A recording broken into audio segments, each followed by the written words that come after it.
जय हिंद। आप लोगों का हार्दिक स्वागत है मेरे इस यूट्यूब चैनल पे। हाल ही में जो है हमारे थल सेना प्रमुख जो है मनोज पांडे जी, उनका कार्यकाल जो है 1 महीने के लिए बढ़ा दिया गया है।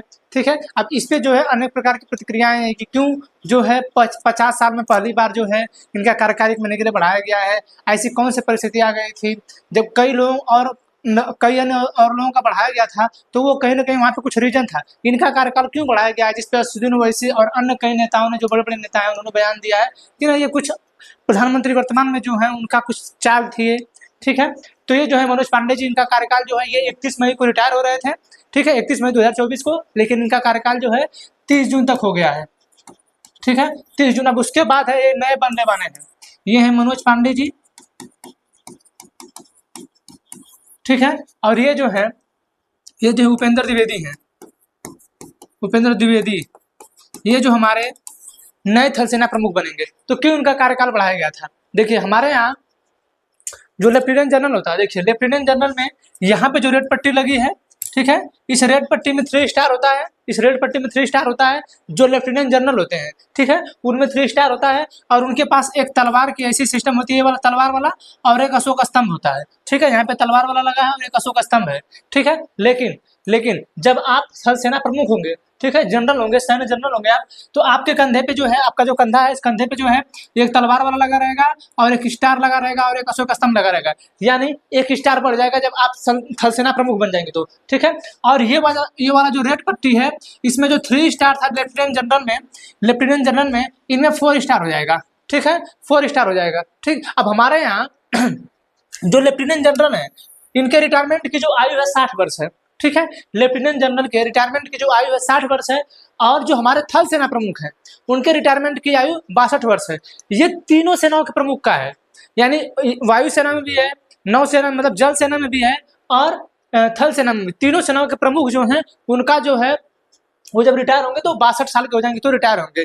ठीक है, इनका जो है समाप्ति हो रहा था 31 मई 2024 को, लेकिन इनका जो है कैबिनेट समिति ने 1 महीने के लिए बढ़ा दिया गया।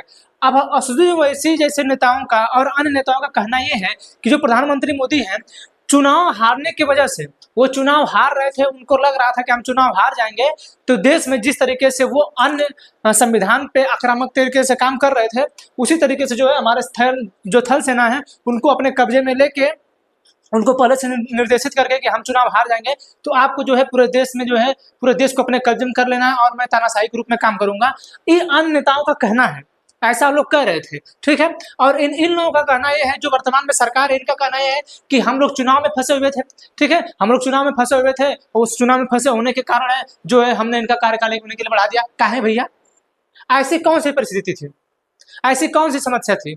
हम मानते हैं कि आप ही के पास शक्ति होती है, आप ही लोग नियुक्त करते हैं। तो आप लोग थे ना प्रधानमंत्री, आपके और मंत्रालय थे ना, रक्षा मंत्री आपके पास थे ना, आप लोगों के पास एक दिन का टाइम नहीं था, आप इतना बिजी थे, अब किसी का कार्यकाल 1 महीने के लिए बढ़ा दिए। बढ़ाना बहुत बड़ी बात नहीं है, समस्या इसमें होता है कि इसी 1 महीने के बीच में यहाँ जो हमारे थल सेना प्रमुख हैं उनकी नियुक्ति जो है वरिष्ठता के आधार पर होती है।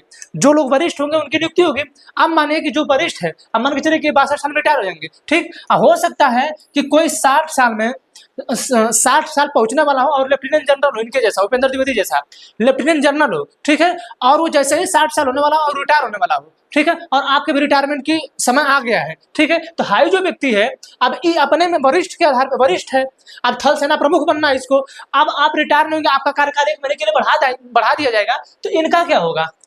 यानी ये भी उसी समय रिटायर होने वाले हैं और आप भी रिटायर होने वाले हैं, और ये उसमें वरिष्ठ है, तो इनकी नियुक्ति किस आधार पे होगी? अगर आपका कार्यकाल 1 महीने के लिए बढ़ा दिया जाएगा तो गलती यहीं पे हुई है। और यहीं पे जो है अन्य नेता जो है आक्रामक है कि भैया जो पीछे के लोग हैं, जब वरिष्ठता के आधार पर नियुक्ति की जाती है तो आप क्यों इनका कार्यकाल बढ़ा दिए 1 महीने के लिए? कैबिनेट समिति के कहने पर बढ़ाया गया, आप लोग एक दिन बैठा करके बढ़ा दिए होते, तो आप लोग तो चुनाव में बिजी रहते हैं। तो यही हमारा सबसे बड़ी दिक्कत है कि हमारे यहाँ के नेता जो हमारे देश के प्रशासन को उतना ध्यान नहीं देते हैं। अरे हमारे यहाँ लोग न रहे, जो हमारे शासनाधिकारी हैं, IAS हैं, PCS हैं, जो अस्थायी कार्यपालिका, अगर वो ना रहे ना तो हमारा देश एक दिन में ना चले इन नेताओं के आधार पे। आप बताइए कि 1 महीने के अंदर वो कोई वरिष्ठ रहता, यही अभी यही रिटायर होने वाले थे लेफ्टिनेंट जनरल के पद से ही, लेकिन अब इनको जो है थल सेना प्रमुख बनाना है, हमारे नए थल सेना प्रमुख होंगे 30वें क्रम के। ठीक है, तो बढ़ाना बहुत बड़ी बात नहीं थी। पीछे जो वरिष्ठ हैं वो थल सेना प्रमुख बनने लायक है, लेकिन उनकी आयु खत्म हो जा रही है, वो समाप्त हो जा, रिटायर हो जा रहे हैं। और आप है जो 2 साल रहा भी नहीं, उसके बाद भी नहीं रिटायर हो रहे हैं। तो ये सब चीजें देखा जाता है।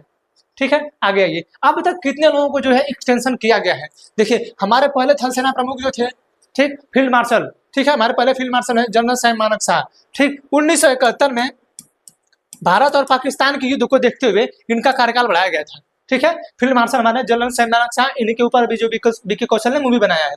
ठीक है, ये देखिए, ये बेबूर है। ठीक है, क्या है? बेबूर है। ये इनका भी जो कार्यकाल 1974-75 के करीब इनका भी कार्यकाल इंदिरा गांधी से उसमें प्रधानमंत्री बढ़ाया गया था। ठीक है, इनका भी कार्यकाल। ठीक, आप देखिए, हमारे देश में ये जो थल सेना प्रमुख है इनका कार्यकाल बढ़ाया गया, और किसका बढ़ाया गया है? इनका बढ़ाया गया है। हाई जो प्रमुख है, ये जो प्रमुख, ये लोग देखिए, ये तो सीडीएस रहे हैं, चीफ ऑफ डिफेंस स्टाफ, ये तो सीडीएस रहे, इनकी मृत्यु हो गई नीलगिरी की पहाड़ियों में, तमिलनाडु में। ठीक है, खैर वो लोग बताते हैं कि इसमें किसका हाथ था, सरकार का हाथ था, किसका हाथ था, हम तो भाई कह नहीं सकते, क्योंकि इनकी रिपोर्ट आज तक आई ही नहीं, कुछ पता ही नहीं चला, चौपर क्रश कर गया। और ये बताया जाता है कि ये जो है, जो वर्तमान में अग्निवीर आया है, अग्निवीर, उसके विरोध में थे।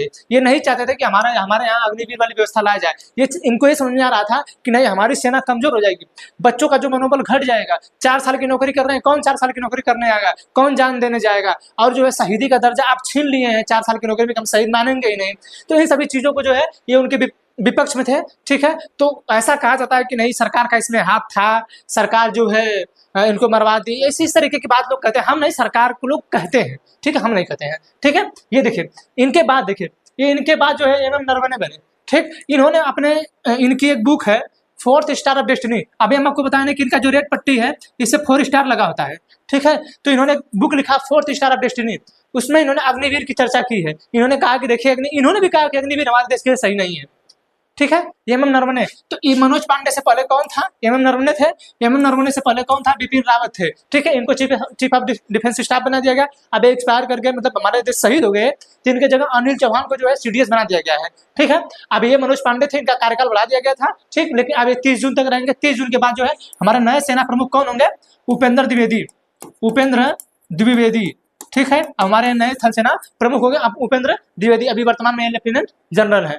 ठीक है, समझ आ गया? तो आपको समझ में, आशा है कि आपको समझ में आया होगा कि कैसे थल सेना प्रमुख होते हैं। लेफ्टिनेंट जनरल से थल सेना प्रमुख बनाया जाता है, इतना ध्यान दीजिएगा।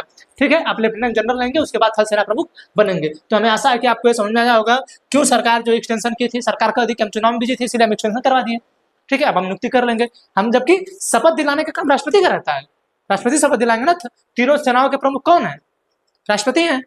ठीक है, तो वो शपथ दिलाते हैं, लेकिन पता नहीं सरकार क्या कर रही थी। कुछ लोगों का कहना है कि वो जो सरकार तानाशाही करना चाहती थी। ठीक है, तो हमें आशा है कि आपको समझ में आया होगा। मिलेंगे किसी अन्य टॉपिक के साथ अगले क्लास में, तब तक के लिए जय हिंद।